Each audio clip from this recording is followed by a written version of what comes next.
Welcome back to another special solo episode of I've Got a Plan. I hope you were able to tune in and catch my last solo episode. I was running the Ursula Downs DUBS deck. That's the Dreamy Ursula by Scott from the Mythos Busters through its paces in Return to the Midnight Masks. And spoiler alert, that went great. We were able to clear 5 cultists. Now that is the third scenario actually I have played in this little mini globe-trotting campaign.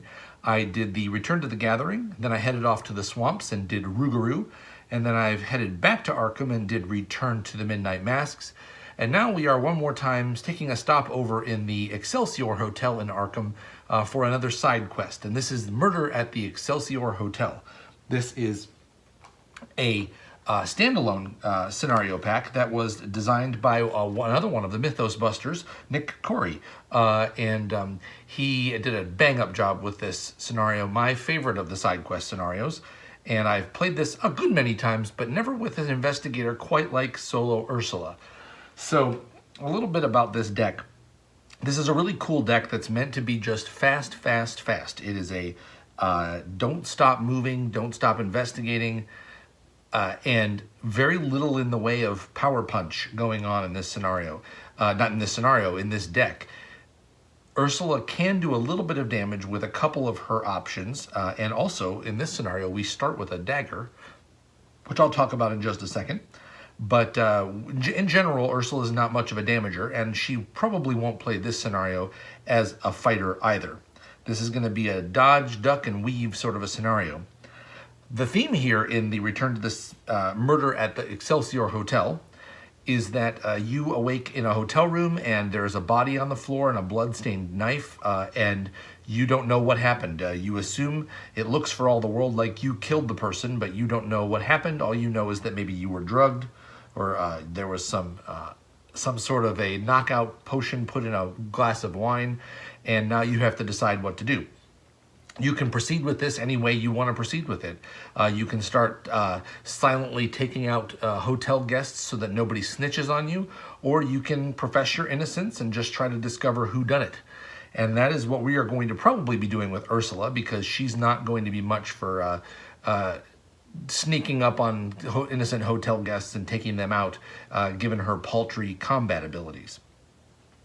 So I want to talk a little bit about the changes that I made after the last scenario. The Murder at the Excelsior Hotel side quest cost 3 XP to play. So I only could spend 4 of the 7 that I earned after the Return to the Midnight Masks. And those 4 were spent for a second copy of the Crystalline Elder Sign. I was able to get that early in the last game and it was terrific. So I wanted a second copy to give me an even better chance of getting that out early. And then I put a second copy of Pathfinder in as well, because I'm going to be running all over a hotel here, and I can see Pathfinder being a very useful thing because this is a fairly large map. Right now we only have 5 locations in play, but the hotel will grow as we discover more of the rooms and areas of the hotel. This scenario, more than most scenarios, plays out very differently. There's all kinds of different endings and different combinations of things that can happen, and as we go through, I'll kind of explain how that works. If you have never played Murder at the Excelsior Hotel, I would highly recommend stopping this video, getting yourself a copy, or sitting down and finally playing the copy you already own and learning all of the secrets and the kind of shenanigans that go on in the hotel for yourself on a first playthrough, because it's really a joy on the first playthrough to kind of see all the things that potentially happen. You're going to be spoiled by watching this episode. You will not be spoiled for everything, because Ursula is only going to have one of the many, many paths possible that she will pursue in this game. And there's a lot of replayability here. So enjoy the episode. Let's talk a little bit about the Chaos Bag. We have 2 skulls, which are -X, where X is the number of guest enemies in play. So hotel guests, essentially. Cultists are -1. And if there is an innocent enemy in the victory display, reveal another chaos token. So if you have killed an innocent, then the cultists become quite bad. -1 and then draw another one. And then the tablets, of which I also have 1, are -3, but you may place one of your clues on your location to treat this as a -1 instead. And given Ursula's ability to pick up clues quickly, I would not be surprised if I took advantage of that ability. I do not have any elder things in the bag for this particular playthrough, so glad to hear that. And without further ado, I think it's time to go ahead and get started. We are starting in room 225. This is the site of the murder. It is actually called Scene of the Crime, and would be a good place to play the card Scene of the Crime, but Ursula can't play that card. This is a 3-shroud location with 1 clue, and it has 3 different tests on it. Test Willpower 3 in order to clean up the blood, test Fight 3 in order to hide the body, and test Intellect 3 in order to tidy up the room. So these are things that you can do to try to essentially prove or get out of being interrogated by the police. You're pretty sure you didn't do it. You don't know you were drugged, but you're pretty sure you didn't do it. So taking any of those actions essentially starts to make you look a little bit guilty. So I think I'm probably going to forego taking any of those actions and see how that plays out. I think I've only done that once or twice. We start with the blood-stained dagger in our hand. This is a hand slot item. It is an item, weapon, melee, and cursed question mark? Who put the question mark on the teleprompter? R.A.P. Fred Willard. All right, this is the murder weapon. It has a fight action where you get +2 for the attack, and it has exhaust blood-stained dagger for an action, and take a horror, fight and deal an additional damage, +2, and get an additional damage for the attack, and draw a card if you're successful. So in a pinch, that might be a really useful thing to do. I also, in case you have not watched the prior episode, been turned into a werewolf. So Ursula has unfortunately become infected with lycanthropy in the bayous of Louisiana, and she may or may not, over the course of this episode, depending on what I draw out of my deck, end up as a werewolf. So we'll see how that all plays out. Well, she is a werewolf. She might end up in her wolf form, but for right now, she needs her human form to be able to gather up some clues. Let's draw starting hands. Oh, before I draw my starting hand, let's talk about what we're doing. Agenda 1A is called The Murder. When you come to, you are standing over the man's body. You recoil immediately at the grisly sight. Multiple stab wounds perforate the chest. Blood spills onto the floor. What in the hell happened here? And why can't you remember a thing? This is a 4 doom threshold when you're playing solo. And Act 1A is what happened? Your head is spinning as you try to make some sense of the situation. Empty bottles are scattered about the room. Your hands are tingling. The shadows seem to coil and writhe around you. Were you drugged, or is this something else entirely? As an action, spend a clue. Draw the top card of the Leads deck. We have a Leads deck here. There are 5 cards in the Leads deck, and I've got that all shuffled up. I'll shuffle up a little more. And the leads are going to determine sort of what happens in the scenario. And there are items of interest, and we're going to be having to go try to get those. Our objective in Act 1A is to control 2 lead assets. So that's what we're going to be after. It only takes 1 clue to be able to do that, so that's not too bad. Cluing is something Ursula is quite good at. Let's draw a starting hand. 1, 2, 3, 4, 5. All right, my starting 5 cards here are Crack the Case, Mind Over Matter, I've Got a Plan, Fieldwork, and Crystalline Elder Sign. Okay, well, nothing sorry about that. I'll grab that Crystalline Elder Sign for sure. I also like the Fieldwork as an early thing to play. I'll hold off on the Mind Over Matters and the I've Got a Plan, and I'll take the Crack the Case to grab some early cash, because the 2 assets I'm playing are going to drain me of all my cash. So I will replace the I've Got a Plan and the Mind Over Matter, and I will instead draw Unearth the Ancients, which will be terrific to be able to get maybe the Fieldwork into play, and an Inquiring Mind. Okay, glad to see it. All right. All right, so that is a pretty good starting hand. I want to get going and get going fast. This Dubs deck takes very, very little setup. You want to just kind of get going and go. You can see I have this little lightning bolt token. This is a little special wooden token that was made for me by the Etsy shop, The Deserted Desert. I'll put the link in the description of the video below. They make special tokens for Arkham Horror. They made all my nice little poker chips here with my coins and secrets and ammo and all that sort of thing. And great stuff. I'm going to spend my first action of the first turn to play that Crystalline Elder Sign. Let's go ahead and get that into play for 3. I cannot use Unearth the Ancients for that because it is not a Seeker asset. So that is going to seal the +1 in the bag. Put that up here. And that is going to boost all of Ursula's stats up by 1. So she now has a fairly nice stat line of 4 willpower, 5 intellect, 2 fight, which is actually 4 fight using the knife, and 5 agility. 4, 5, 2, 5. Pretty good. Not just pretty good, that's excellent. The +1 is out of the bag, but in solo, that's just not that big of a deal. Okay, so let's go ahead and spend my second action to investigate here. I like the idea of doing that. So let's investigate here because this is a good location to crack the case. So this is a 5 to 3 on the investigate. Pretty good odds there. And 5 to 3 pulls me a -2, so that is successful. I'll grab the clue off of room 225, and I will play Crack the Case because I have just secured the last clue on that location and grab myself 3 more resources, putting me at 5. All right, and then for my third action, let's get moving. I'm going to move out to the suite balcony out here and just go ahead and try to see if there's a clue to grab out that way. So third action, I will move out to the suite balcony. And the suite balcony reads, 2 shroud, 1 clue. Action, choose a humanoid enemy at the suite balcony and test either fight 4 or agility 4. If you succeed, take a direct horror and defeat the chosen enemy.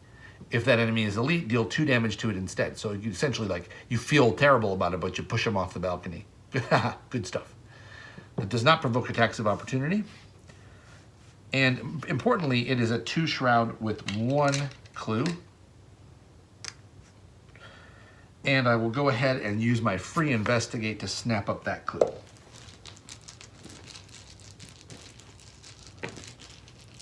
Or try, 5 to 2.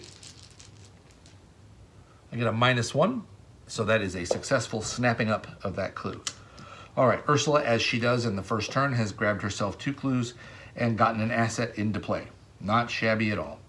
Let's move to the enemy phase, nothing happens, and then we move to upkeep. We're gonna reset, and Ursula will draw her card, which is, it's Jake Williams. Okay, I don't have an ally in play, and I've got a little cash.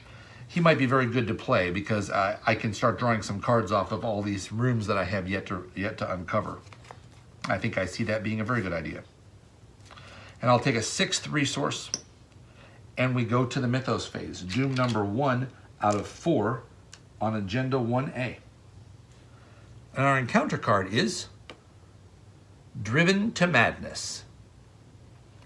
Revelation. If there are no humanoid enemies in play, Driven to Madness gains Surge. Okay, so there are no humanoid enemies. In fact, there's no enemies at all. So this will gain Surge. I will draw another card. It is a hotel guest.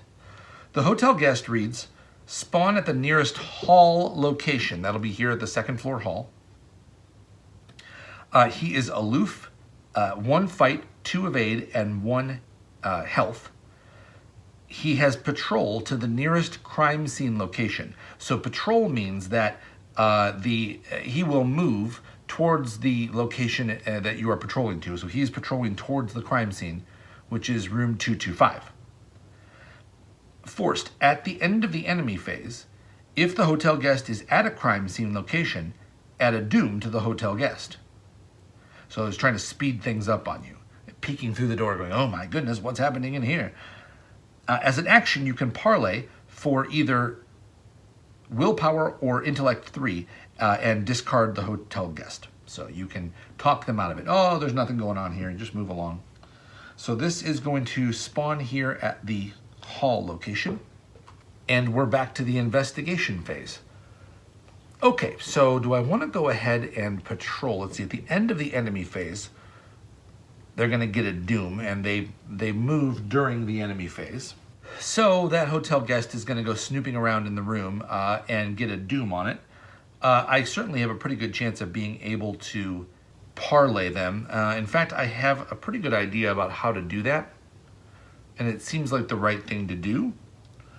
Let's scoot across and take care of that right now. So for Ursula's first action, I'm going to move into room 225. For my second action, I'm going to move into the second floor hallway. The second floor hallway reads, extravagant carpeting runs along the floor and meticulously clean walls are perforated by blood red doors. This is a 2-shroud location with 1 clue, and it reads, as a reaction, after you enter this location, you may immediately move to a connecting location. If you do, reveal a random token, and if you get a spooky symbol, then you'll draw the top card of the encounter deck. All right, I don't need to do that right now. So Ursula has spent 2 actions. This hotel guest is aloof, so it's not going to engage me.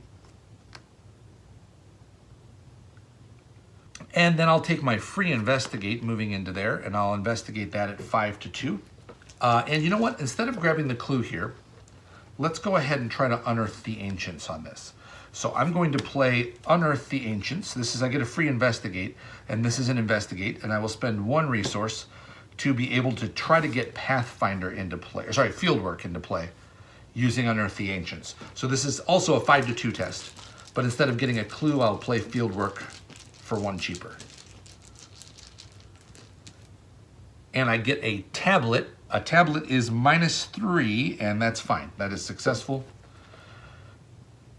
So the money is spent for Unearth the Ancients, and Fieldwork goes into play. It is not a relic, so I do not get to draw a card off of that. But I have 1 action remaining, and I will go ahead and spend that action. And then let's go ahead and just try to parlay the hotel guest. The hotel guest is in my location, so his parlay ability is active, something like how the Man in the Pallid Mask works. So I can go ahead and test this and try to succeed. So I'll test this parlay at 5-3 using intellect. See if I can just convince the hotel guest to go away. And I drew a cultist, which is -1.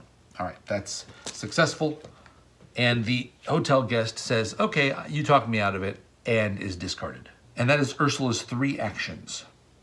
Moving on to the enemy phase, nothing happens, and then we reset. Ursula's draw is Eureka. Glad to see that. I have Eureka, Jake Williams, and Inquiring Mind in hand, and I will take a resource, putting me at 6. All right, Mythos phase, doom number 2 out of 4. And my encounter card is Blood on Your Hands. All right, test Willpower 2. Increase the difficulty of this test by 1 for each innocent enemy in the victory display. Okay. There are no innocent enemies in the victory display. I will Eureka this test. So I will put a Eureka in on this and go 5-2. I'm going to take 2 horror if I fail. And 5-2 puts me at -1. That is successful. I pass the Mythos phase challenge, and the Eureka lets me draw a card off of the top 3. My top 3 cards are Monstrous Transformation. This is the one that lets me turn into a werewolf. Another Eureka, and another Crystalline Elder Sign. Well, I certainly don't need the second Crystalline Elder Sign, though interestingly they are not unique. You can have 2 of them in play, which is just nuts. I will probably pick up a Relic Hunter because that trick is really cool. But I think for right now, I will take the other Eureka, just sort of get a little filtering going, and I'll shuffle those in. I don't want the Monstrous Transformation just yet. I need to be able to investigate just a little bit more efficiently. So for my first action here, there's a kind of a lull in the action, so I'm going to spend a clue, and let's go ahead and draw the top card of the Leeds deck. And that is a Time-Worn Locket. This is a charm. It gets put into my play area. It is a mournful vision of the past. This faded photograph which depicts a beautiful young woman from another time. A previous guest of the hotel, perhaps? All right, and so that's going to go into my play area here. I'll put the time-worn locket right next to the blood-stained dagger. All right, so then I need to get one more lead asset. The question is, do I want to do it this turn? I've got another turn, 2 turns before the agenda advances. Let's scout a little bit more. For my second action, let's see, that was action 1. For my second action, let's go ahead and put Jake Williams into play. I don't have an ally in play. Let's put him in for 3. That leaves me with 3 resources and gives me a little bit of soak and a nice special ability. And then for my third action, I will move down into the, let's see, restaurant or foyer. Let's move into the restaurant. The restaurant is a 4 shroud and 1 clue location. It says, as an action, spend 2 resources. You place an order while enduring the withering glares of the entire waitstaff. At the end of your turn, if you are still at the restaurant, you may take a horror to heal 3 damage. All right, and then there's a fast action. If each location in play is revealed and there are no clues on any locations in play, place a clue on the restaurant from the token bank. All right, so kind of a replenishing clue situation. This is 4 and 1. And I've moved into there, and I will take my free investigate. I will also use Jake Williams' ability to let me draw a card after I reveal a location. And I draw a Unearth the Ancients. Okay, I'm going to try to hold on to that in case I get a Pathfinder. And then I will use field work to be able to investigate this at +2. So I'm investigating this at 7 to 4.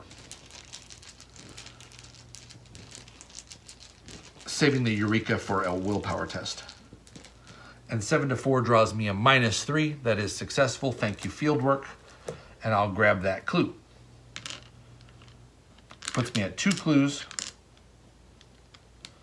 I can't remember from the scenario if it's a good idea to just go ahead and advance the act right now or to set up and clear clues a little bit, but it's probably a good idea for me to just sort of get the map cleared off and get my stuff set up just a little bit more. That's the end of the investigation phase. There are no enemies in play.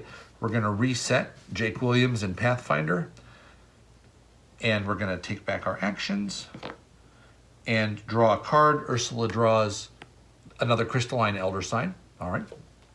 It has a wild icon. I can commit that. And take a resource, putting me at 4. Mythos phase, doom number 3 of 4. And my encounter card is another hotel guest.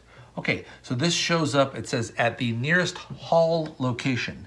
Let's see, I am in the hall location, so the hotel guest is here in the restaurant with me. All right, aloof. All right.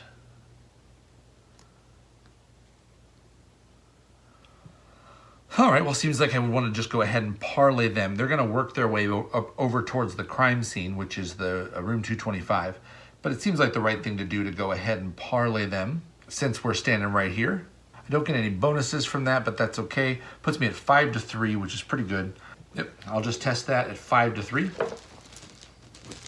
So this is just a straight up parlay. I get a -1. That is successful. The hotel guest is discarded. All right, that was action number 1 to parlay the guest. Let's get this moving. Let's go ahead and spend my second action to play a clue and grab the other lead. Leaving me with 1 clue. All right, and my second lead is a Tome of Rituals. All right, this also goes into my play area. And it is a massive book. Its pages ancient and weathered. As you page through, a leaflet falls out. Picking it up, you see it contains a simple message. The enclave awaits below. All right. So we have a locket from a prior guest, and we have a tome from somebody who awaits below. It gives us some clues as to where we might want to look. And that is the trigger for the act advancement. We now control 2 lead assets, so let's advance. Gotta start somewhere. Act 1B. It isn't much, but it's all you've got. Your only real option now is to explore the rest of the hotel and see what you can learn. Put each of the set-aside locations into play. Remove the remainder of the leads deck from the game. Okay, so that is out of the game. Depending on which lead assets are in play, shuffle 6 cards into the encounter deck as follows, along with the encounter discard pile. All right, then it gives you a list of things here. We're going to be shuffling in the Cultist of the Enclave for the Tome of Rituals and the Chilling Presence from the Time-Worn Locket. So those 6 cards are going to be shuffled into the deck. And then all of the set-aside locations go into play.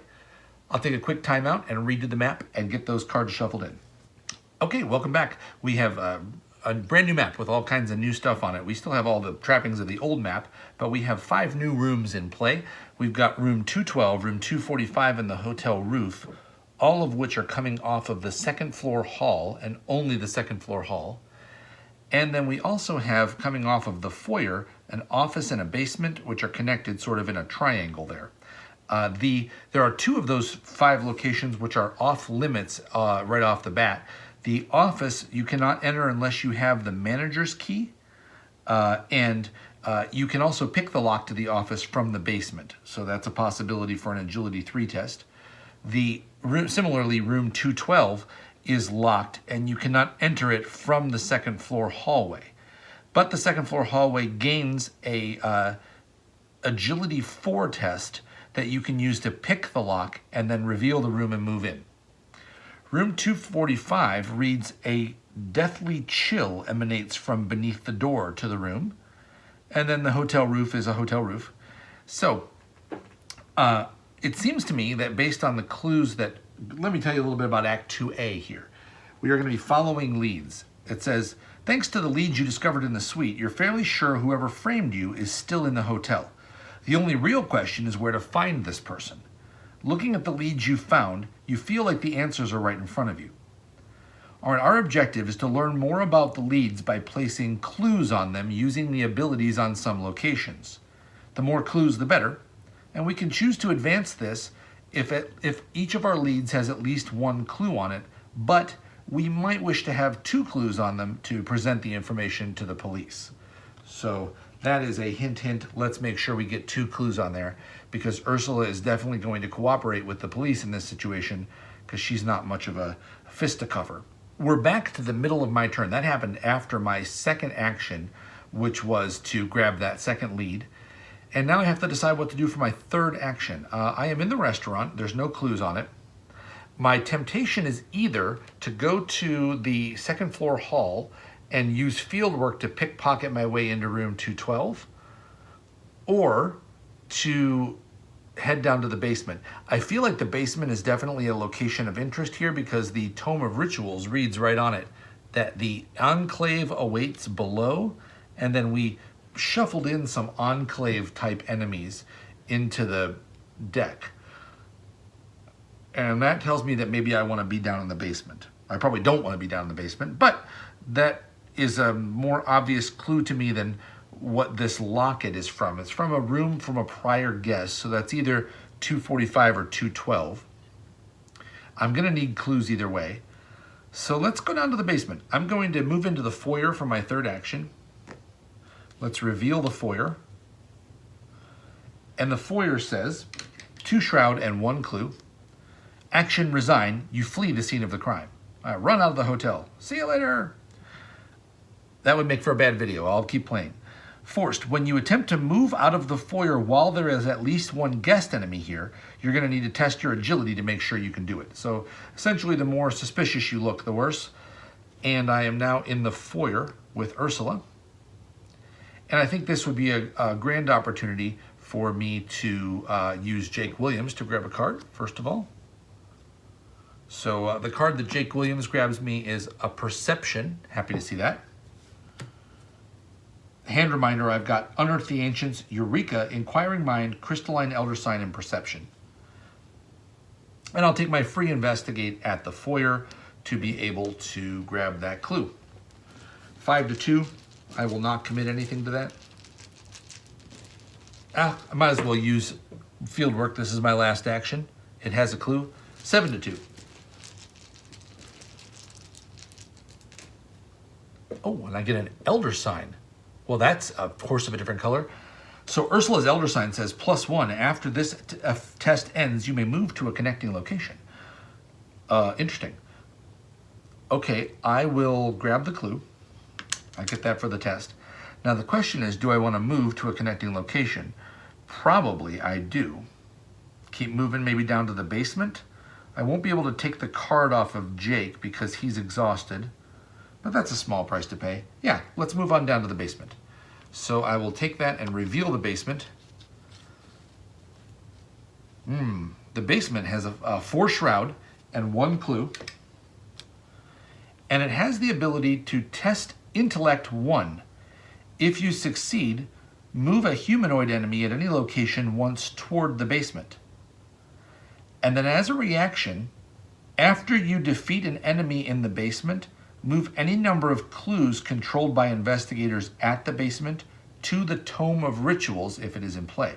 Okay, so I need to get an enemy down to the basement, and then I need to sacrifice it to get clues to it. Interesting. Okay. So we are down in the basement.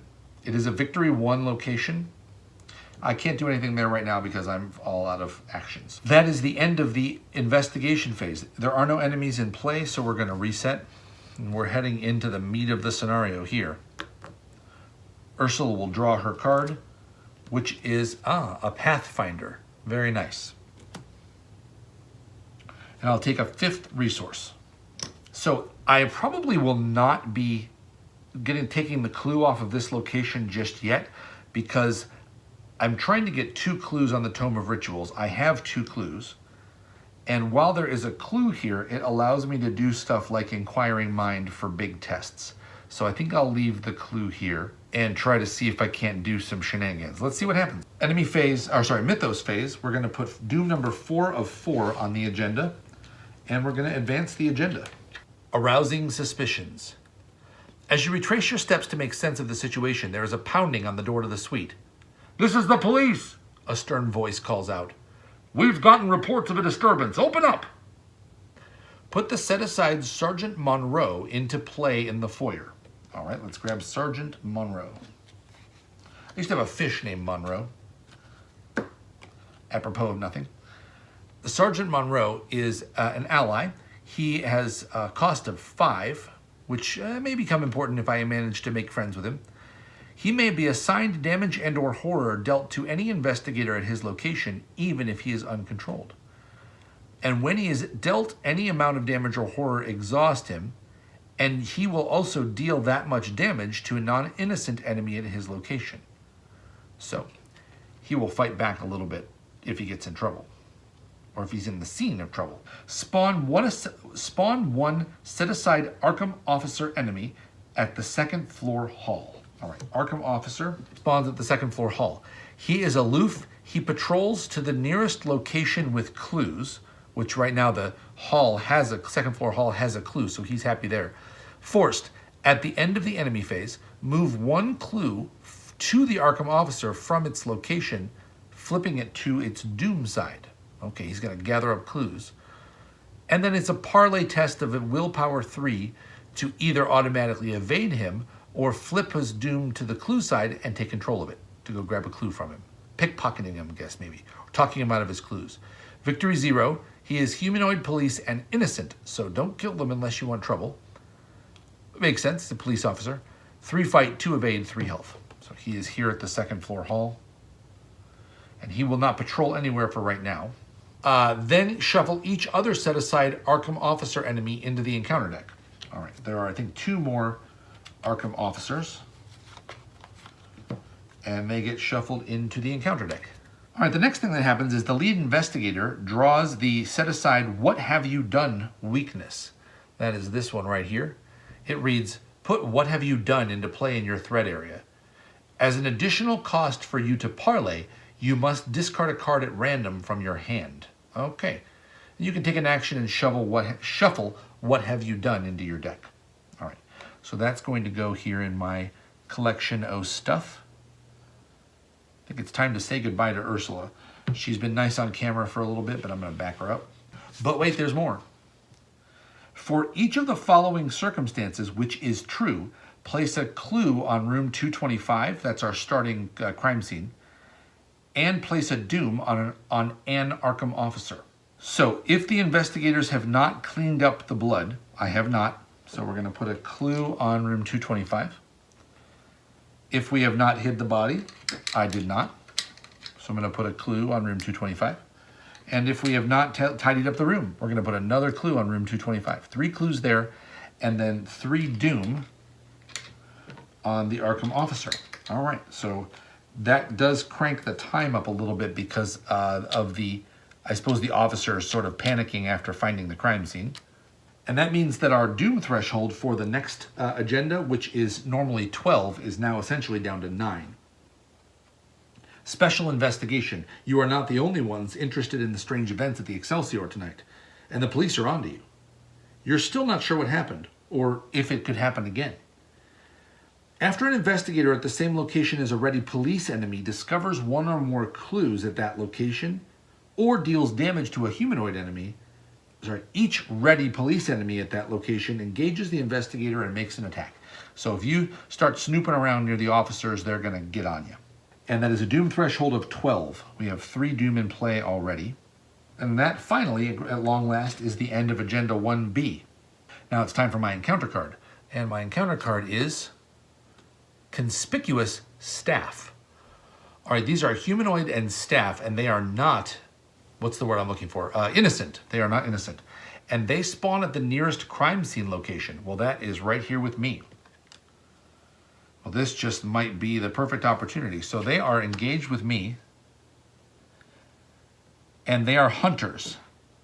So these are a couple nasty looking hotel employees, a maid and a bellhop. You lost? I don't think you should be here. Their eyes gleam with malice, and their knuckles turn white as they brandish the closest object they can find. These people are, where's customer service? Okay. Well, the good news is I just got an enemy engaged with me in the basement, and I need a human sacrifice. So it seems like it's time for Ursula to try out her blood-stained dagger. Gracious, what has become of me? All right, action number 1. I will go ahead and stab the conspicuous staff. I'm going to use the second action on the blood-stained dagger, and I will take a horror. I will put that horror on Jake Williams. And then I will fight. I'm going to fight this guy now at 4 fight and deal 1 damage, deal +1 damage for the attack. So 4 fight and I'll deal 2 damage, which is enough to kill the conspicuous staff if it's successful. So I'm fighting them at 4 to 3. I will go ahead and commit, let's see. How many guests are there in play? There are no guests in play, so skulls are still 0. Cultists are still -1. Yeah, okay, I'm just going to commit my Crystalline Elder Sign to this. So this is going to be a 5 to 3 fight test. A -1. All right, very good. All right, so that is 2 damage to the conspicuous staff, and they have been killed. I have fulfilled the ritual of the people that live in the basement, whoever that is. Also, the bloodstained dagger, I believe, gets me something. Yes, if this attack defeats an enemy, draw a card. All right, I will do that. Let's draw a card, and I get a Dr. William T. Mallison. Might want to grab him once Jake has done his job. And that was just my first action to kill them off. I will take the reaction ability on the basement, which says after you defeat an enemy in the basement, move any number of clues controlled by investigators in the basement to the Tome of Rituals. So I will take my 2 clues and move it onto the Tome of Rituals. So I think that satisfies all I'm going to do for that. Now I need to go gather up some more clues and head up to one of those rooms where the locket might be. Let's see, for my second action here, I've not done this yet. Let's investigate and try to clear this room. I have an investigation of 5 to 4 I will commit a perception to this. So I will go 7 to 4.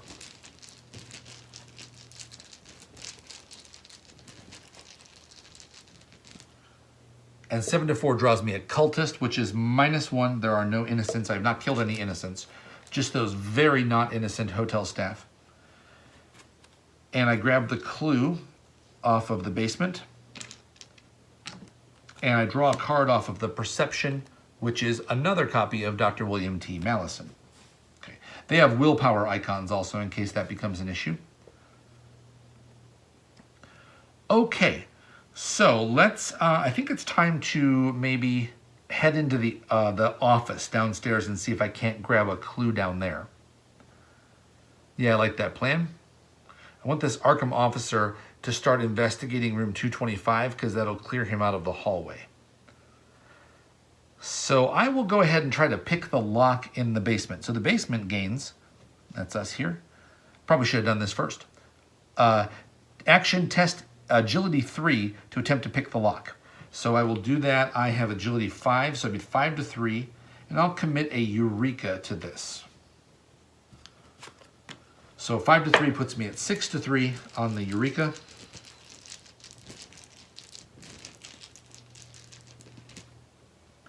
And that's -1, so that is successful. I did pick the lock. Let's satisfy the Eureka first. I'm going to look at the top 3 cards of my deck. And they are, I've Got a Plan, Manual Dexterity, and Mind Over Matter. I'm going to grab the I've Got a Plan. I think I might need a little bit of damage here soon. And shuffle the rest of the cards in. And because that lock picking was successful, I may now go into the office and see what's in there. It says reveal the office and immediately move to it. That was my third action. The office is a 3-shroud location with 2 clues. That's terrific. All right. It is also a Victory 1 location. And it has action, test intellect 0. For each point you succeed by, you may move a clue to the manager's key. We don't have the manager's key, so that ability doesn't matter. But the 2 clues here matter quite a bit. So I'll come out there. And because I just moved, I may use Jake Williams. I've revealed a new location to draw another card. And I draw another copy of Pathfinder. So hand reminder, I've got 2 Dr. Mallisons, 2 Pathfinders, a Unearth the Ancients, an Inquiring Mind, and I've Got a Plan. So I've got a 7-card hand right now. And I will take my free investigate after the move with field work to be able to investigate this at 7 to 3, scoring just 1 clue if I am successful.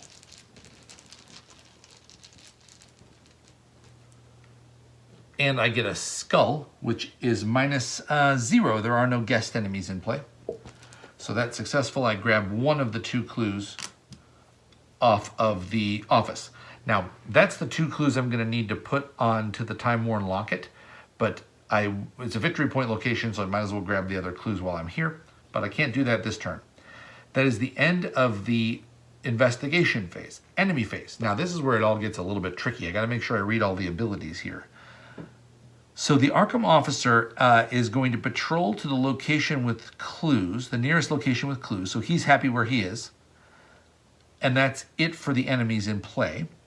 So the Arkham officer is going to take the clue off the location, flip it to its doom side, and grab it. So he now has 4 doom on him. That is speeding up the clock a little bit, but that is okay because I'm also going pretty quick. And that is the end of the enemy phase. So let's reset. Field work comes back up, as does Jake Williams and the Bloodstained Dagger. And I will take my actions back and draw a card. Oh, I draw a deduction. Yeah, where was that a second ago? Okay. I could potentially scoot ahead of the Arkham officer and grab the clues off of room 225, but I don't necessarily think I need to. I'll take a resource putting me at 6.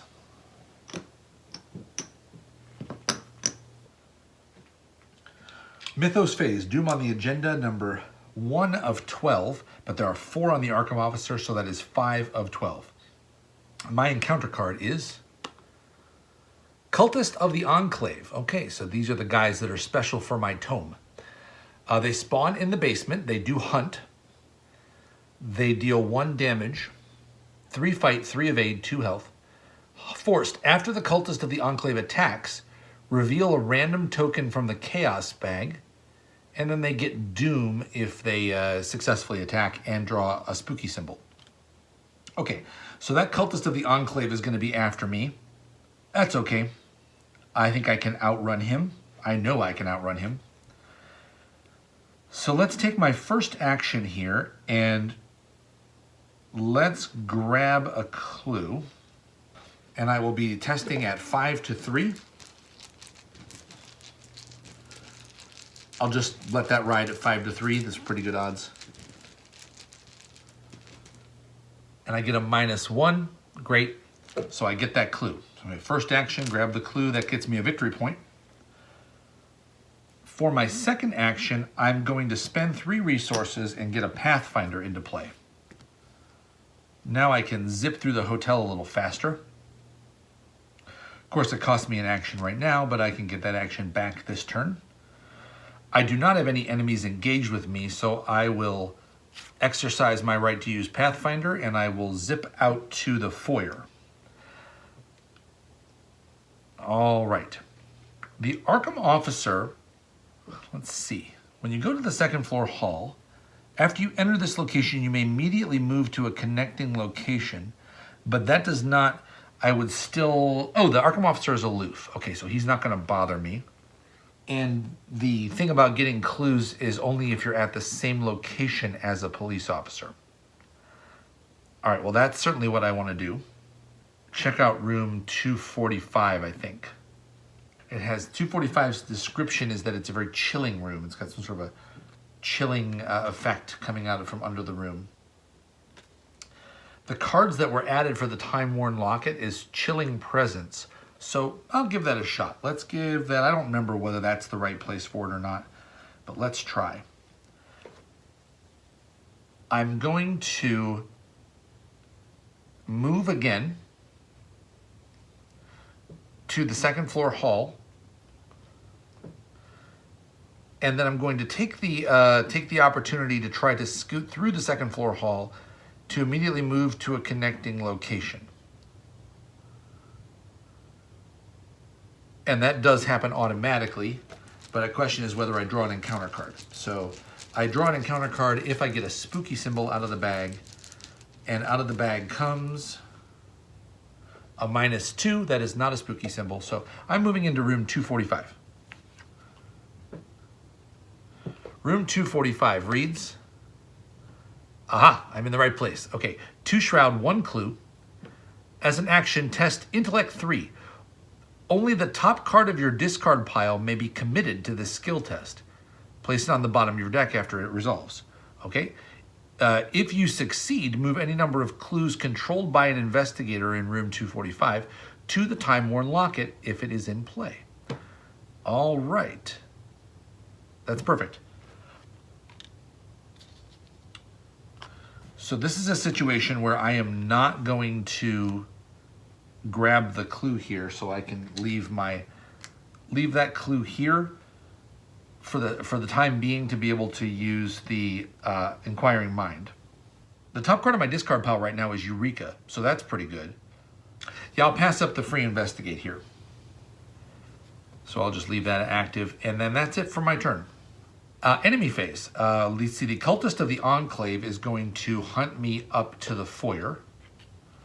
He's going to hang out with Sergeant Monroe. I don't think that has any effects, though. Nope, only if there's a fight going on there. And the Arkham Officer, at the end of the enemy phase, is going to... he's going to patrol, not at the end of the enemy phase. He's going to patrol to the nearest location with clues. So I'm thinking... I could kill this officer with I've got a plan. No doubt about it. The question is, Do I want to get an innocent into the victory display? I don't think so. I think I want to try to prove my innocence without messing with other innocents. So I'm going to go ahead and have him patrol over to room 225. That'll keep him busy for a while. All right. And then at the end of the enemy phase, he's going to grab up one of the clues there and turn it into a doom. Now this might be a big mistake. That's 5 doom over there on the Arkham Officer, but I think I can get this done pretty quick. And that gets him out of trouble, out of my way. All right, that's the end of the enemy phase. So now I'm going to reset Pathfinder and draw myself a card, which is Lita Chandler. Okay, well, very interesting. Right, we don't have any monster enemies right now to deal with. I don't think that the cultists are not monsters. I might eventually have a monster enemy, so I'll hold on to Lita Chandler. She doesn't have any icons to commit anyway, and that's my 8th card in hand. I'll take a 4th resource, and we're going on to the Mythos phase. Doom number 2 of 12 on the agenda, plus the 5 for the Arkham Officer is 7 out of 12. But I've got a good chance of getting the 2 clues onto the Time-Worn Locket this turn. Let's draw an encounter card. My encounter card is another Arkham Officer. Okay, let's see. He is going to be engaged with me, isn't he? Yes. Sort of. He's aloof, so he's coming into play in my location. Well, that does create a bit of a sticky situation, doesn't it? So the Arkham Officer has shown up over here in room 245. They're not going to bother me unless I discover a clue at the location. And really what I need to do is just do the test here. I don't need the clue here. I could parlay with him. The question is how much I want this victory point here. And the answer is not a small amount. Yeah, okay, so I'm going to go ahead and parlay with him first. So let's see, I'm going to take my first action to parlay with the Arkham Officer. This is a willpower 3 test. Let's see. This is ugly because I want to use the top card of my discard pile to be able to do that test. Let's do that first. First action, I'm going to do the test here, which is a intellect 3 test. And I can only include the top card of my discard pile in this, so that is Eureka. So I will commit the Eureka, which will go on the bottom of my deck after this, and I will test this at 6 to 3. All right, 6 to 3 says Skull, which is the number of guest enemies. I don't think there's any guests. We're just swarming with police here, police and cultists. So that is a success. I will go ahead and do my Eureka. So 3 cards. I get Hawkeye folding camera, a little late for that. Manual dexterity and another I've got a plan. Let's see. I've got not really many clues. I'll take the manual dexterity. All right, and the effect of that success is that when that Eureka goes on the bottom of my deck, if you succeed, move any number of clues controlled by me to the Time-Worn Locket if it's in play. I will take 2 of my clues and move them to the Time-Worn Locket. Okay, now I could advance, and I probably want to, but I can only do that at the end of the round. So I'm going to spend my second action to parlay with the Arkham Officer, and that is going to be 4 to 3 on that parlay. And I will commit a copy of Dr. William T. Mallison to go 5 to 3.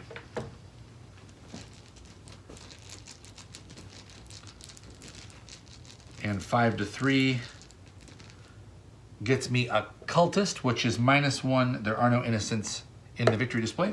So my behaving myself is paying off. Dr. Mallison is committed, and then the Arkham Officer is successfully parlayed. So I can either take one of his clues, he doesn't have any, or I can automatically evade him. So I will evade him. And since he is evaded, now I can go ahead and grab that clue out from underneath him and scoot out of here. So I'm going to do that. I'm going to grab that clue for 5 to 2. I will not commit anything to this test.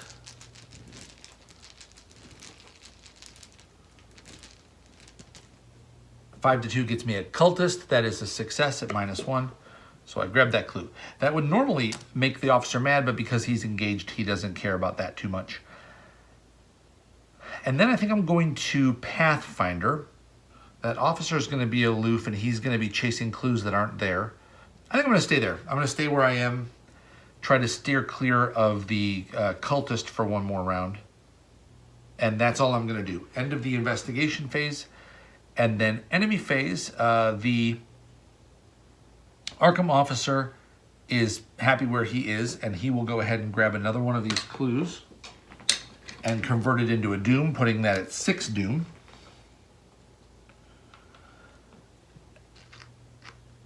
And this officer thinks he's onto something. He's like, oh, I found some trouble here.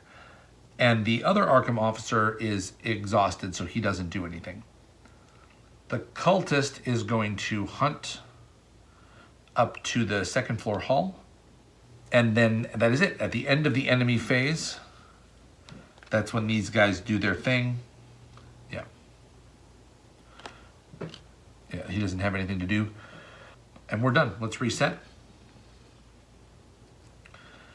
And I'm going to draw a card, which is another copy of I've Got a Plan.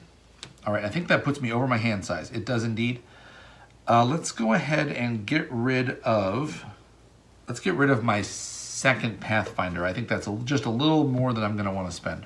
Okay, so I've got my hand down to 8, and I will take a resource, putting me at 3. And then at the end of the round, I'm going to choose to advance. So I'm going to advance Act 2A. The Truth. Read Scenario Interlude The Truth on page 10 of the rules booklet. Okay, welcome back. There have been some major changes, as there are in this scenario when you advance to the true culprit. And let me take you through what happened.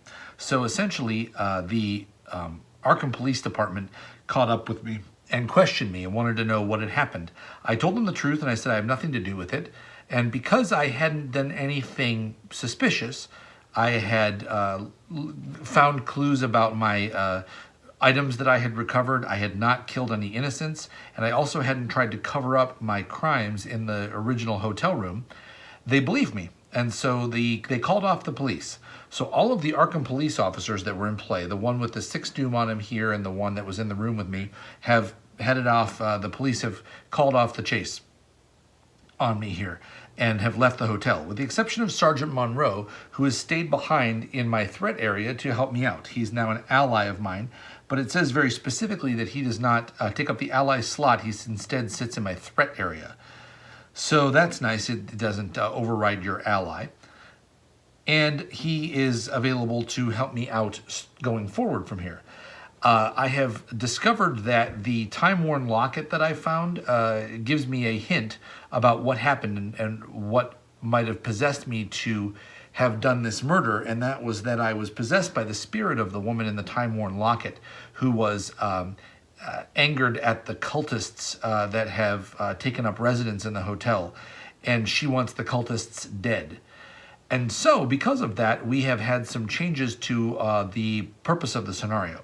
My goal now is to be able to kill all of the cultists, and once we have killed all of the cultists, not necessarily killed, once there are no cultist enemies in play, I may advance the final act and agenda, the true culprit, which has an 8 doom threshold.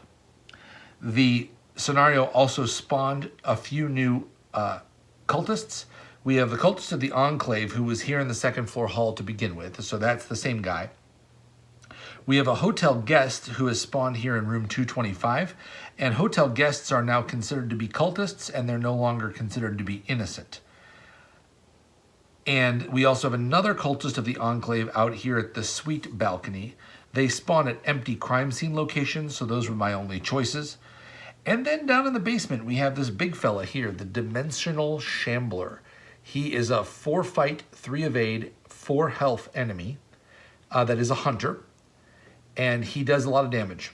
He does 2 fight and 2 damage and 2 horror, and he is victory 2, so I would certainly like to beat him if I could. He is also going to be hunting me, but he is not a cultist, so I do not need to kill him in order to win the scenario. I would like to kill him anyway, but that is beside the point. If he attacks you and you draw a token out of the bag, and if it happens to be the autofill, you are defeated immediately. You are pulled off into another dimension by the dimensional shambler. But he also has the ability where I can spend clues off of my either the Tome of Rituals or the Time Worn Locket and automatically evade the dimensional shambler. So that's pretty nice. Get 4 free evades off of that guy. So that's that. We are now back to a brand new point, which is to kill cultists. Not Ursula's specialty, but I do have this knife, and I do have some trickery up my sleeve as far as Leader Chandler to be able to help boost my attack ability. Let's see what we can do. That all happened during the end of the round. Now we're going into the Mythos phase, and so we're going to put 1 Doom out of 8 on the agenda and draw an encounter card, which is Chilling Presence. Revelation, test willpower 3. For each point you fail by, take a horror. Okay, so this is sort of like Rotting Remains. For each point you succeed by, you may deal a damage to a Geist enemy at your location. Well, we don't have any of those, so that doesn't matter. So I'll just go ahead and test willpower 3. I am at 4 to 3. I will not commit anything to that. I haven't taken any horror, so that's fine. And I get a -2, so I will fail by 1 and take 1 horror. All right. I'm going to go ahead and put that horror on Jake Williams, which will remove him from play, because I'm going to want to put Leader Chandler into play right now. So Jake Williams takes that horror for me. And then for my first action in the investigation phase, Chilling Presence has been dealt with. I would like to play Leader Chandler. All right. And that gives me a +1 to my fight. So now with that dagger, I'm fighting at 3 + 2 is 5. So Ursula Downs fighting at 5 is somewhat notable. Let's go do it. I'm going to spend my second action to move out into the hallway and engage this cultist of the Enclave. Actually, I will not use my second action to do that. I will use Pathfinder to do that.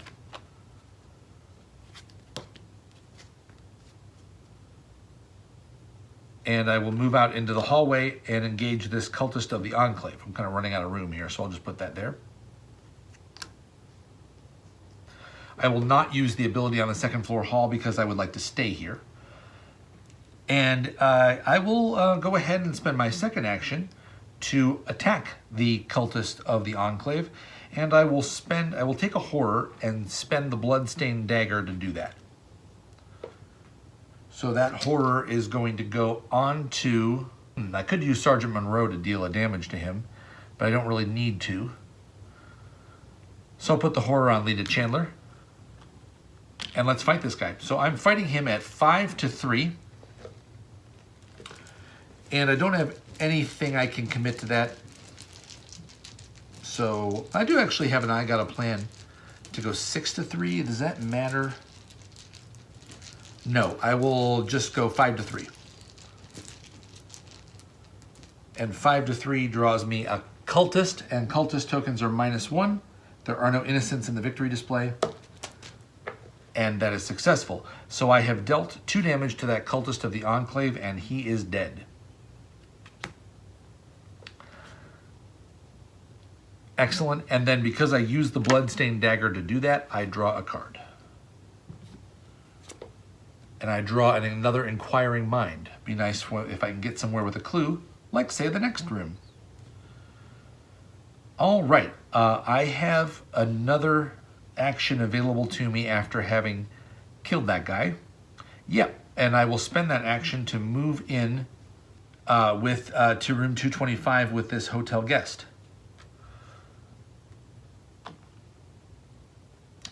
Or will I? I'm going to be able, with Sergeant Monroe and all my trickery, I'm going to be able to kill these guys really easily. because they don't have any extra health. They are, however, still aloof. Let me think about that. For my third action, I don't think I want to move. Let me come back. This may sound a little crazy, but I'm going to move for my third action down back into the foyer. And I know that's going to make me take an attack from the Dimensional Shambler, but so be it. That's what I'm going to do. So I'm going to move down into the foyer. I do not have anything I wish to play for my free investigate there. There is no clue there.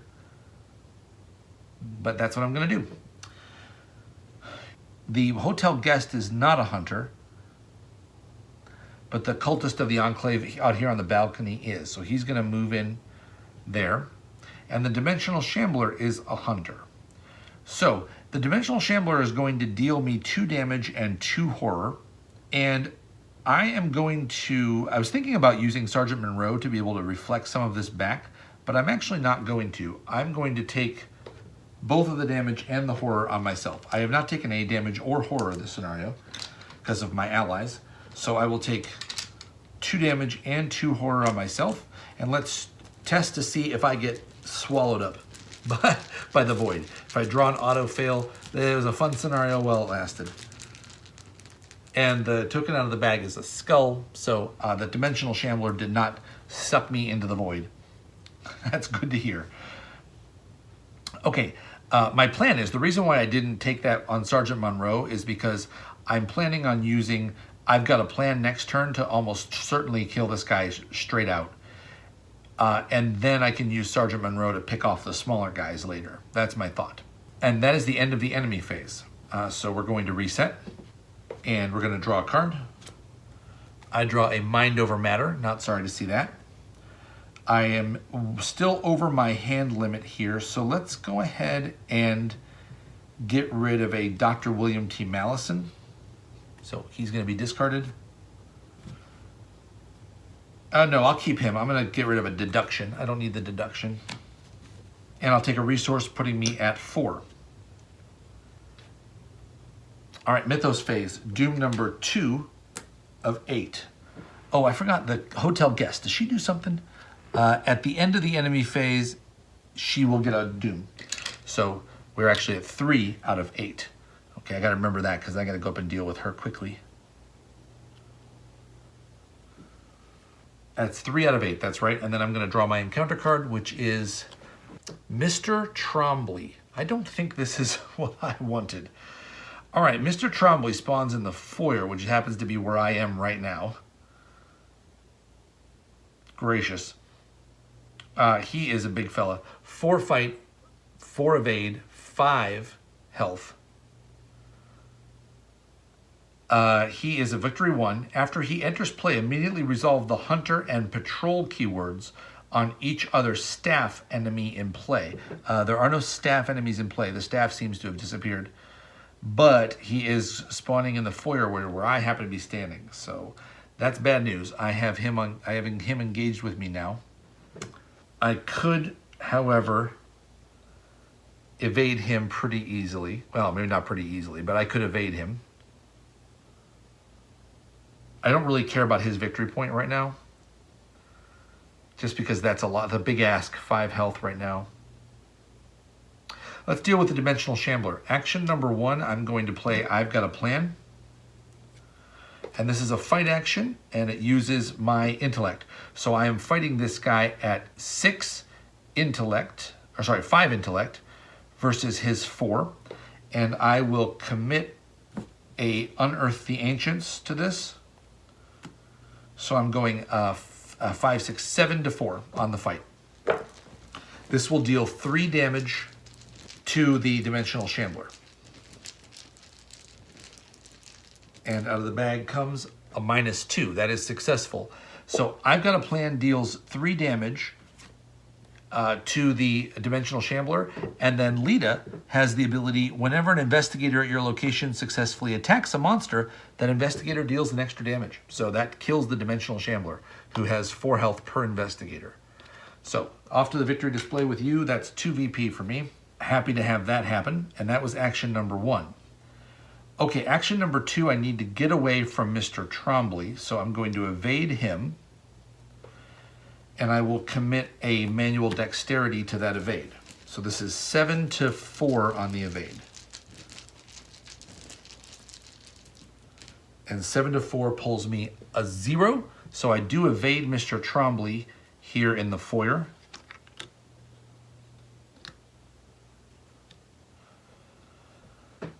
All right, I then will spend Pathfinder and move from the foyer to the second floor hall. And I will go ahead and move again into room, whatever that is, room number 225, using the second floor hall's ability. Oops, I forgot to draw a card off of my manual dexterity, which is practice makes perfect, okay? I will keep that in mind. I have 3 resources remaining, and I'm gonna draw a symbol. If I get a spooky symbol, I'm gonna have to draw a card off the top of the encounter deck. I got a -1, no spooky symbol. All right, so I am off to room 225, which engages me with this cultist of the Enclave. The hotel guest there is still aloof. I was looking at the rules here, and it does not say that they lose aloof. They lose victory 0, they lose innocent, and they gain cultist, but they are still aloof. And then for, let's see, so that was a move with my Pathfinder. I will, do I want to investigate this? Nah, no, I'll leave the clue there. I will attack for my 3rd action. Using the Bloodstained Dagger, I will put the damage, or the horror, on Lita Chandler. And I'm going to be attacking at 5 to 3. And because I'm at a location with a clue on it, I will commit an Inquiring Mind and go 8 to 3. And 8 to 3 should be good enough to knock this guy out. 8 to 3, I got a tablet, which is -3. I'm fine with that. Inquiring Mind is discarded, and the Cultist of the Enclave has also been dealt with. And because I use the dagger to deal the killing blow, I get to draw a card. I draw a Crack the Case. Not necessary, but maybe an icon I need in the future. And that is it. Oh, I could have used Field Work there too, instead of the Inquiring Mind. Shoot. Too many things going on. Either way, still should be fine. Enemy phase. Nothing happens here because Mr. Trombley is exhausted and the hotel guest is hanging around, not doing anything, aloof. But we do get another doom on that hotel guest. So that takes care of the enemy phase. Then we're going to reset. Mr. Trombley is going to ready. And that is it. I'm going to ready my stuff. And I'm going to draw a card. Aha. Curse of the Rougarou. I knew it was coming at some point. So at the end of my turn, if I have not dealt any damage, I take a horror. Right now, that does not look like that's going to be an issue. But I will set that aside with my other weakness. And take a resource, putting me at 4. Doom on the agenda, number 5 out of 8, because of the 2 on the hotel guest. My encounter card is another hotel guest. Oh, that's not what I wanted. Okay, spawns at the nearest hall location, which is here next door here at the second floor hall. So now I have another cultist I have to deal with to win this thing. Still possible though. So the question is, do I want to get any more victory points here? I think I'm pretty satisfied with the victory points that I have. I could try to off this Mr. Trombley if I'm feeling particularly saucy. Sure, that seems kind of fun. Let's see, let's take care of business first. Although if I take care of the 2 cultists, then that is the end of the scenario. It's gonna get tricky. All right, let's grab my actions back. First things first is I want to go ahead and parlay this hotel guest in my location because I need to get rid of it. So let's go ahead and do that. I will, in fact, I can do this without a test. So here's what I'm going to do. I'm going to spend my first action to engage the hotel guest. So the hotel guest is now engaged with me.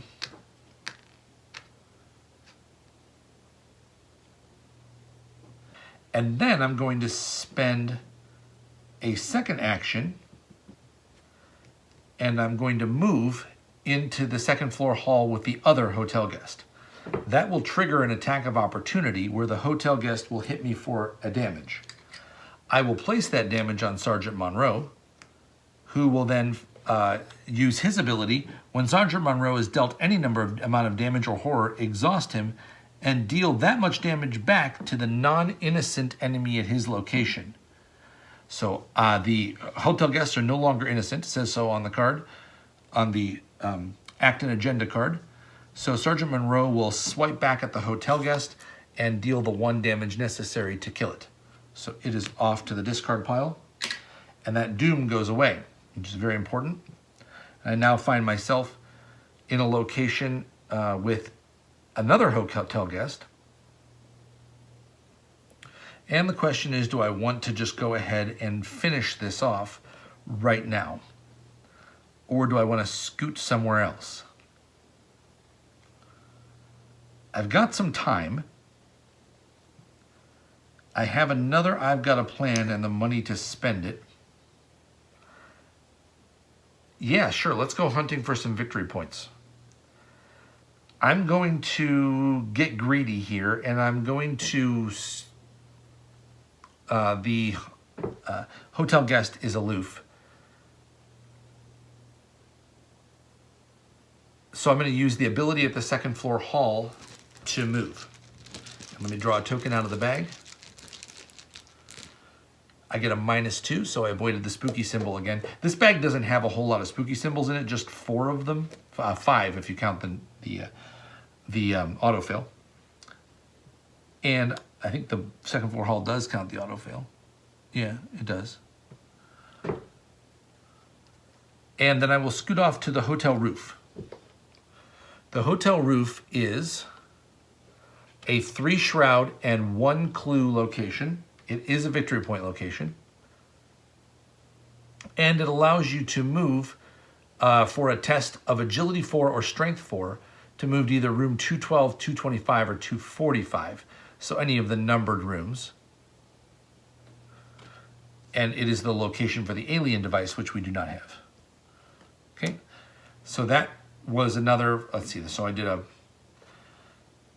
action 1 was to to engage the dude.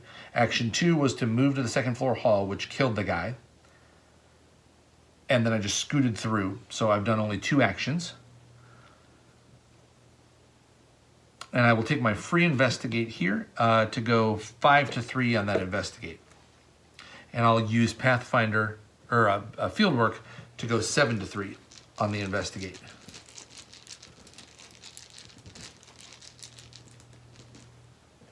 And I get a 0, so that gives me another clue.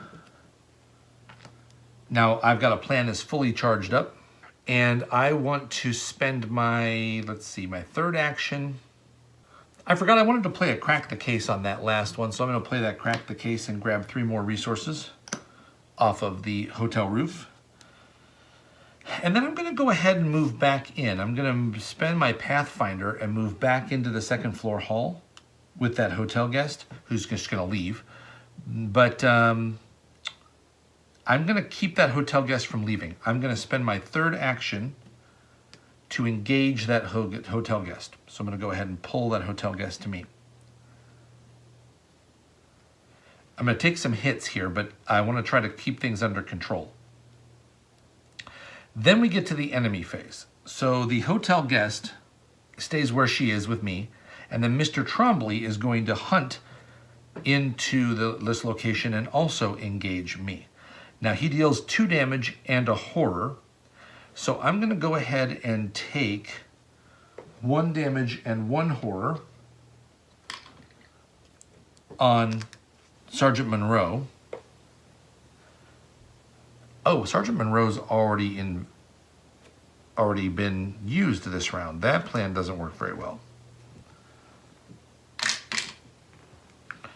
I definitely don't want to do that. I will take the 2 damage on Lita Chandler.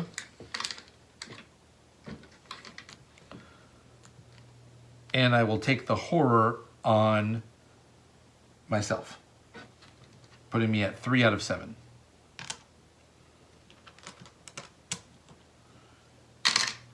And then I also get attacked by the hotel guest, who deals me a damage, and I will just take the damage, putting me at 3 out of 7 damage as well. I could strike back at the hotel guest. No, I can't, because Sergeant Monroe is evaded, or is exhausted. And that's the end of the enemy phase. A little complicated, but I think I'm good to go. So we're going to reset stuff and get Sergeant Monroe back. I get my Pathfinder back. And I get my field work back. And let's see, I did a damage to an enemy this round, so I don't have to worry about the Curse of the Rougarou. And that's it. So let's reset my actions and draw a card. Okay, I draw Monstrous Transformation. So this will allow me to turn into a werewolf. This might not be a bad time to do that. Let me go do a little killing without taking horror from the bloodstained dagger. Yeah, it seems like a good idea. And I'll take a resource, putting me at 8 resources. All right, Doom on the agenda, number 4 out of 8. And my encounter card is Blood on Your Hands. Okay, this one's pretty good for me. Test Willpower 2. There are no innocent enemies in the victory display, so I'll just take Willpower 2 test. I will not add anything to that. I'll just go 4-2 on this test. I get a Skull, which is the number of guest enemies in play. I think there's 1 guest in play, correct? Yes, there's 1 guest enemy in play, so that Skull is -1. I did not fail that test. Okay, so now it's time to start doing some whipping up on people. Let's go ahead and fight Mr. Trombley first. I'm going to spend my first action to play I've Got a Plan. I have 3 clues, so this will deal 4 damage if I'm successful. That cost me 3 resources. This fight is now going to be at 5-4. I don't have anything else boosting my intellect right now. And then I will go ahead and commit. Have I seen my other perception? I have not. I'm going to play Practice Makes Perfect during this test. And I'm going to search the top 9 cards of my deck for a practiced skill and commit it to this skill test. So top 9 cards, 1, 2, 3, 4, 5, 6, 7, 8, 9. And let's see if I get myself a perception. I did. I got a perception, so I'm going to grab that and commit that to the skill test. So that means that this test is now going to be a 5, 6, 7 to 4. And then 7 to 4 draws me a -2 out of the bag. That is successful. The perception, according to Practice Makes Perfect, after this test ends, add the skill card to my hand instead of discarding it. So I will take the perception back. I will also draw a card off of the perception, which is a deduction. Okay, and because that test was successful, let me spend the money for all that stuff. I deal 4 damage to Mr. Trombley. That was my first action using I've Got a Plan. For my second action, I am going to, between my first and second actions, I am going to play Monstrous Transformation and turn into a werewolf. This is going to change my stats significantly. I go up to 6 fight and 6 evade.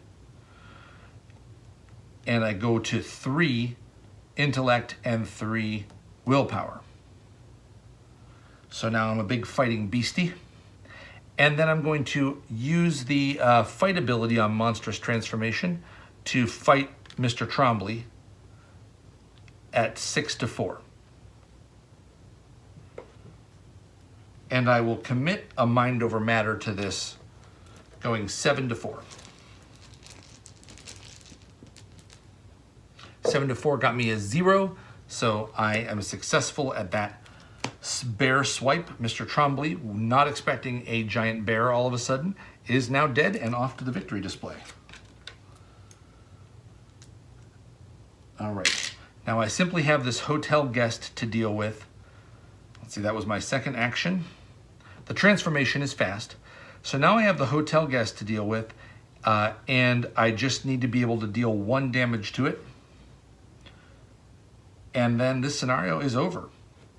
So let me spend my third action and swipe at the hotel guest. I am using just my bear claws here, my bear claws, and that is going to be 6-1 on the fight. And I draw a -3. That is 1 damage to the hotel guest, which is a kill on the hotel guest. At this point, all the enemies in play have been dealt with, and we go to the resolution of the true culprit. Resolution 1. The book is closed now, and as you fasten the latch and tuck it under your arm, you hope and pray that you can keep it safe and that it will never be opened again. You know firsthand that only madness lies within its weathered pages, and it is now up to you to protect it from falling into the wrong hands. You breathe a bit easier and find some measure of comfort in knowing that the strange goings-on of the Excelsior have been put to rest, at least for now. Resolution number 1. Nobody will ever believe what you witnessed at the Excelsior. Not 3 days later, the hotel was open again like nothing had ever happened. You know better, though. You witnessed it all firsthand. The events continue to haunt your dreams and your waking thoughts. Even now, you go out of your way to avoid the Excelsior, though weeks have passed and there have been no sign of any other nefarious schemes within its accursed walls. The only thing that can quiet the echoing memories of that horrible experience is a visit to the local speakeasy. But all the booze in the world can't keep the grisly visions from your nightmares, waking you in the dead of night with a violent start soaked in sweat. That's when you notice the person asking around town about the Excelsior. Innocent questions at first, but more prodding with each passing day. Surely they will believe you. Somebody has to. You may have broken free of the Excelsior's grasp, but there will be other victims, of that you are sure. You grab a piece of paper and hastily scribble a note. It is all a facade. Room 225 tonight. It's not over. If they can see past the veil of the Excelsior's operations, then maybe the others can too. It may not be too late to stop it all from happening again. So the irony of that, of course, is what started all of this was you receiving a note that said that same thing. So it makes a cool little story about a cycle of a hotel that keeps claiming victims. In your campaign log record, the Excelsior is quiet for now. The lead investigator must add the what have you done weakness to their deck. Okay, so I'll do that. They may also choose to add the bloodstained dagger story card to their deck as well.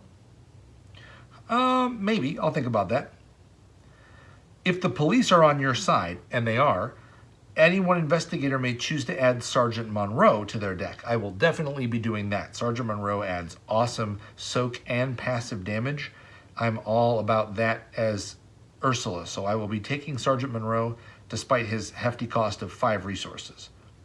Each investigator earns experience equal to the victory X value of each card in the victory display. All right, so my victory points for this scenario: 1 point for Mr. Trombley, 2 points for the Dimensional Shambler, that's 3.